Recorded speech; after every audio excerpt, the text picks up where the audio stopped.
अस्सलाम वालेकुम जी, welcome back to my channel. कैसे हैं आप सब लोग? उम्मीद करती हूँ सब खैरियत से होंगे। आज हम बनाएंगे बहुत ही स्पेशल, बहुत ही शानदार और टी पार्टी के लिए जो है फेवरेट किस्म का केक, जो है आलमंड केक। आज हम बनाने वाले हैं बादाम का केक, घर पे बनाएंगे और आप हैरान होंगे कि जब इसका रिजल्ट देखेंगे आपको यकीन नहीं आएगा कि आपने घर में बनाया है। सब यही समझेंगे कि आपने इसको बेकरी से ऑर्डर किया है। और अच्छी बात यह है, ये केक जो है विदाउट ओवन हमने बेक किया है। आप भी जिनके पास ओवन नहीं है, आप इसको घर में, घर के पतीले में बना सकते हैं। बहुत आसान तरीका है केक को बेक करने का, केक को बनाने का। तो शुरू करते हैं इसको बनाना।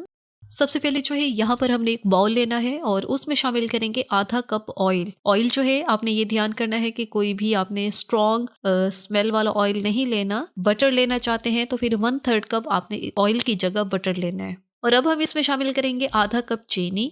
सारी चीजों का जो नाप तोल है ये हम मेजरिंग कप से कर रहे हैं। अगर आपके पास ये नहीं है तो घर में सिंपल जो चाय वाला कप है, फिर आपने सारी मेजरमेंट उसी से करनी है। छोटा चाय का कप ले रहे हैं तो फिर वो आपने 1 कप ऑयल लेना है, 1 कप चीनी, और इस तरह करके फिर आपने सारी ही चीजों का जो तनासुब है वो ध्यान में रखना है। अब मैंने यहाँ पे इलेक्ट्रिक बीटर का इस्तेमाल किया है। आपके पास इलेक्ट्रिक बीटर नहीं है तो सिंपल जो ब्लेंडिंग जग होता है जिसके अंदर आप मिल्क शेक वगैरह बना रहे हैं, घर में जो ब्लेंडिंग मशीन है आपके पास, आप उसमें ये वाला काम कर सकते हैं। अब हमने 1 मिनट के लिए चीनी को जो है ऑयल के अंदर हमने बीट कर लिया है। और यहाँ पे चीनी मैंने पीसी हुई नहीं ली, साबित वाली चीनी ले ली है, क्योंकि वैसे भी अब हम इसको बीटर की मदद से बीट करें तो ये अच्छे से डिसॉल्व हो जाएगी। अब हम इसमें शामिल करेंगे अंडे। 3 अदद अंडे लिए हैं। अंडे जो है रूम टेम्परेचर होने चाहिए। अंडे अगर फ्रिज में पड़े हैं तो आप इसको 1 घंटा पहले फ्रिज से निकाल के बाहर काउंटर टॉप पे रखें, तो फिर ही आपने जो है बेकिंग के लिए इस्तेमाल करनी है। बेकिंग के लिए कोई भी चीज ठंडी नहीं होनी चाहिए, रूम टेम्परेचर हर चीज होनी चाहिए। अब अंडों को भी हमने जो है यहाँ पे बीट कर लेना है 2 से 3 मिनट के लिए।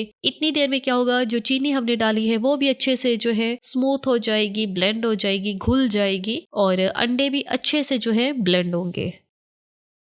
अच्छा, यहाँ पे अंडों को बीट करते हुए 2 से 3 मिनट हो चुके हैं और यहाँ पे कलर चेक करें, काफी सफेद सा कलर हो गया है। तो बस यहीं तक ही हमने इसको बीट करना है। अब इलेक्ट्रिक बीटर का काम खत्म है, उसको साइड पे कर देते हैं। अब हमने इसके अंदर जो है खुश्क मैदा वो ऐड करना है। उसके लिए यहाँ पे छलनी ली है। अब इसमें शामिल करेंगे 1 कप मैदा, 1 teaspoon baking powder, ½ teaspoon baking soda. Baking powder, baking soda, इन दोनों का जो एक कंसंट्रेशन है, जो इनका काम है वो थोड़ा डिफरेंट है। तो अगर बेकिंग सोडा नहीं है आपके पास, फिर आपने 2 टीस्पून बेकिंग पाउडर लेना है। हाँ, लेकिन अगर आपके पास बेकिंग पाउडर नहीं है फिर आप सिर्फ बेकिंग सोडा नहीं डाल सकते, आपका केक जो है खराब हो जाएगा। तो इसलिए हम यहाँ पे दोनों का ही कॉम्बिनेशन जो है इस्तेमाल करते हैं ताकि केक हमारा अच्छे से फ्लफी बने। अच्छी तरह से छान लें ताकि छलनी में ही जो है बेकिंग पाउडर, बेकिंग सोडा ये मैदे के अंदर अच्छे से जो है मिक्स हो जाए। एक और चीज ध्यान में रखें कि यहाँ पे अब इलेक्ट्रिक बीटर का इस्तेमाल नहीं करना, हमने यहाँ पे चम्मच लेना है और उसकी मदद से हमने इसको मिक्स करना है।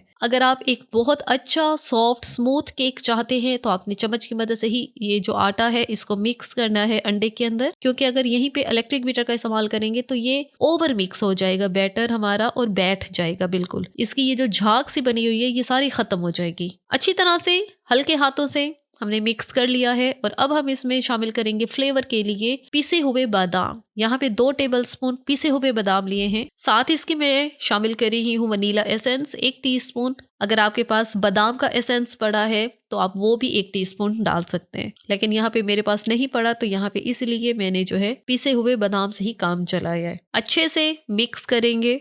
अब यहाँ पे बैटर थोड़ा थिक लग रहा है तो इसको नॉर्मल कंसिस्टेंसी में करने के लिए हम यहाँ पे शामिल करेंगे 1/4 कप दूध। इससे ज्यादा नहीं करना वरना आपका ये बैटर पतला हो जाएगा। अगर आप सारी चीजों का नाप जो है चाय वाले कप से कर रहे हैं तो फिर आपने जो है उसी हिसाब से ही दूध जो है शामिल करना है।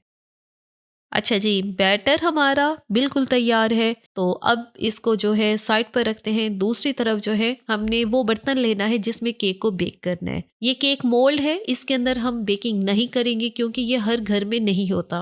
मेरा मकसद यहाँ पे सिर्फ आपको दिखाना है कि आज हम घर की रेगुलर जो एक छोटी पतीली होती है उसी में ही केक बनाएंगे। और जब केक बेक होगा फिर आप हैरान होंगे कि इतना बेहतरीन केक जो है इस तरह की पतीली में हमने तैयार किया है। ये रेगुलर घर की पतीली है और इसके बॉटम पे लगाएंगे बटर। मेल्टेड बटर लेके ब्रश की मदद से वो सारा लगा दिया है। तो जिस बर्तन में बेक कर रहे हैं नीचे जो है हम लोग बटर पेपर का इस्तेमाल करते हैं ताकि केक जो है पैंदे को चिपके नहीं। लेकिन आज का जो केक है बगैर बटर पेपर के हम बनाएंगे क्योंकि ज्यादातर घरों में वो नहीं होता। अच्छे से सारा बटर लगा दिया है। अब जो है 2 चम्मच जो है जितना हमने मैदा डाला है और इस मैदे को आपने फैलाना है। बिल्कुल इसी तरह, मेरी कोशिश है मैं कैमरे में दिखा सकूं, बिल्कुल इसी तरह ही आपने फैलाना है। हाथ का इस्तेमाल नहीं करना क्योंकि अगर हाथों से एकदम से आप फैलाएंगे तो उस जगह से जो बटर है वो फिर रिमूव हो जाएगा और केक का जो बैटर है फिर वहां से चिपक जाएगा। इस तरह से हम इसको जो है लगाएंगे। अब जो एक्स्ट्रा खुश्क मैदा है वो हमने निकाल लिया है, ये हमारा किसी काम का नहीं है।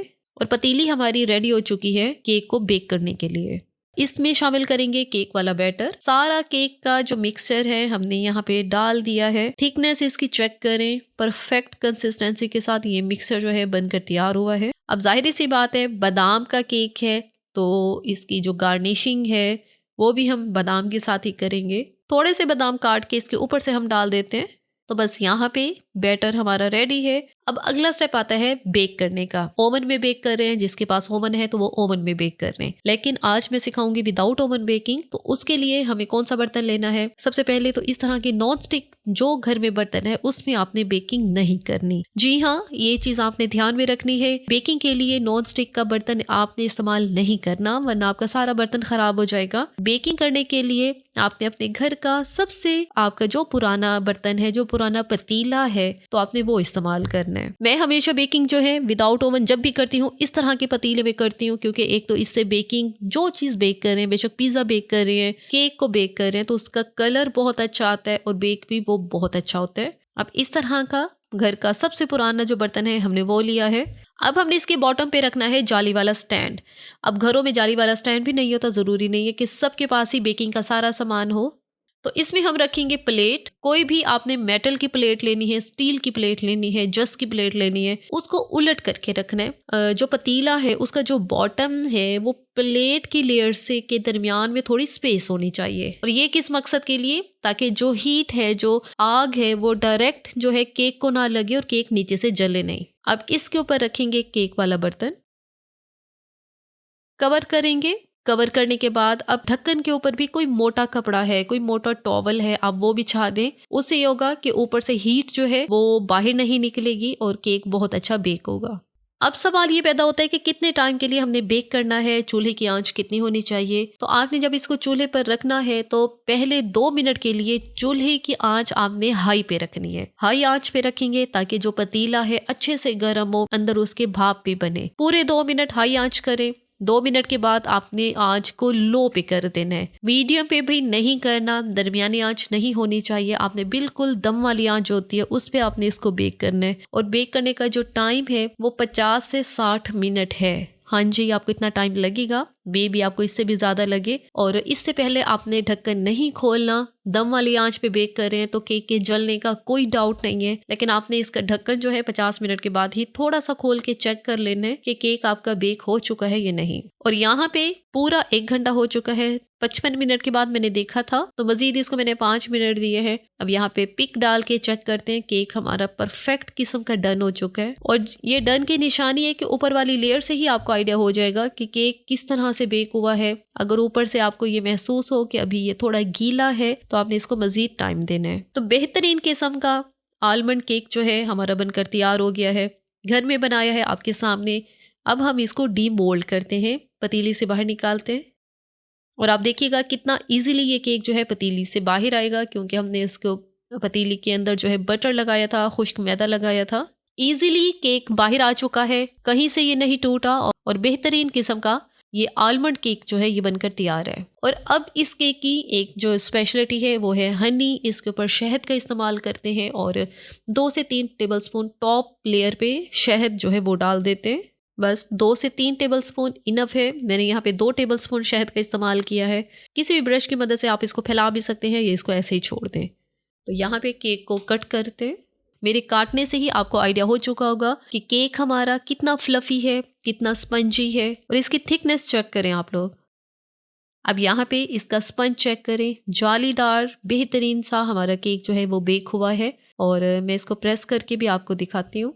जो केक बेहतरीन से जाली के साथ जो है वो बेक हो तो वही निशानी है केक के परफेक्ट होने की। बेहतरीन सा पतीले में आज का केक जो है वो बनकर तैयार हुआ है। किसी तरह के ओवन की ज़रूरत नहीं है, ना ही बटर पेपर की ज़रूरत है।